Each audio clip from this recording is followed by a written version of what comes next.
Diversity, equality, and inclusion is what the Democrats had established, I believe, under sleepy, sloppy, crazy, lazy Joe Biden.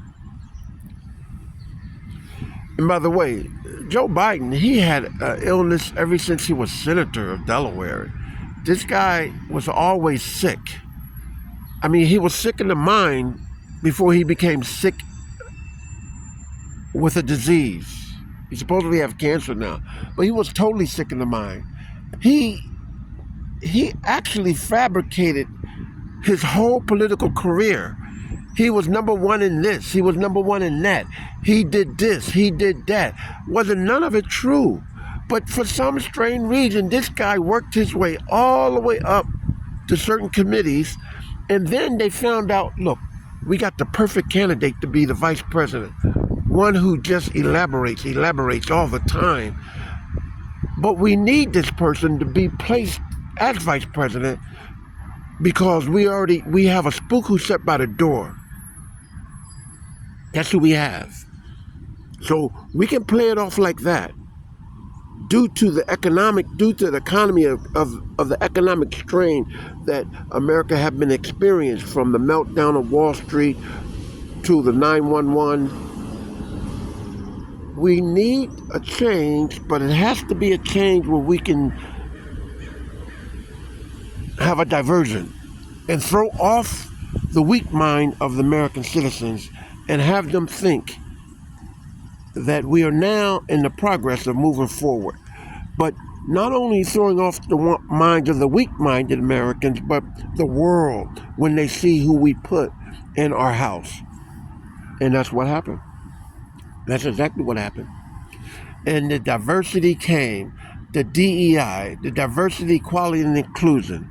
And how the Democrat ass has set that up, it's in a 7 category. The number one is the white woman. The number 2 is the undocumented migrants from the central and the southern region.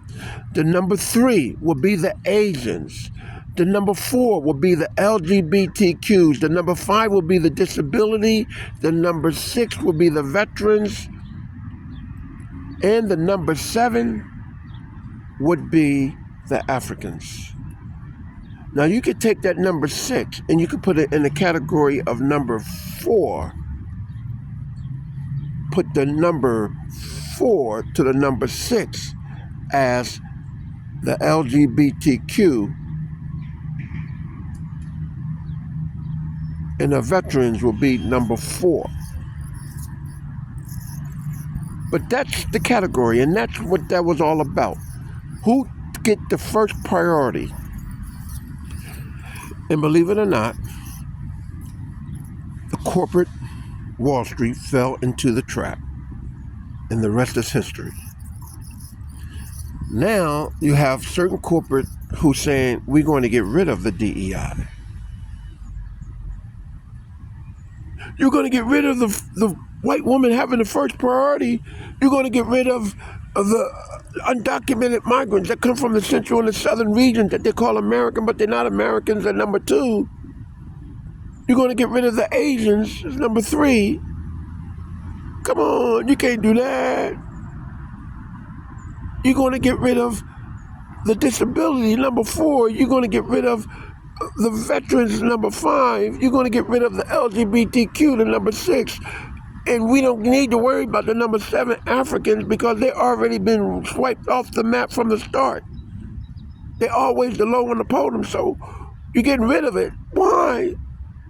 The outcry comes. Target. Sleep with dogs, you get fleas. Sure, you can let the leash off of the dog, but the fleas are still there. The only way Target can rebound of what they're having right now, cut some of your branch of stores, get rid of some of those employees, because the majority of them, I believe, are undocumented migrants. And you can rebound from there, from gaining your wealth back. Also, you structure a new Target with a new philosophy. I mean, the same symbol, but a new philosophy. and you can gain back the momentum of that particular company that they have. That's the only way it can be done. You can cut executive salaries too. I mean, they wouldn't mind if it's for the benefactor for the company. And the board members will say, oh, this is great. Let's do this. Let's do that. Well, we cut that store over here. We cut that store over here. We cut that store over here. We cut that store over here. We cut that store over here. Walmart is the only conglomerate store that see how they can rebound from losses by closing stores that don't meet its status quota. And that's the reason why Walmart is still, if not the number one today, but in the top 3. Target can do the same. But they have to vote on it. And it'd be best to close stores and continue your business with contractors than to have these stores open that are not actually productive, but just benefiting off of the company wealth while the company is straining, trying to move forward. So, close stores, gain the wealth, get back in position, have a new philosophy of business, and hire the right people who are supposedly be hired under the U.S. Department of Labor, other than paying $10,000 per employee who was not a citizen. You got 10 unauthorized individuals working at Target. That's $100,000. Add it up. 20, 200, add it up. 30, 300,000, add it up. That's the problem. Gotta go.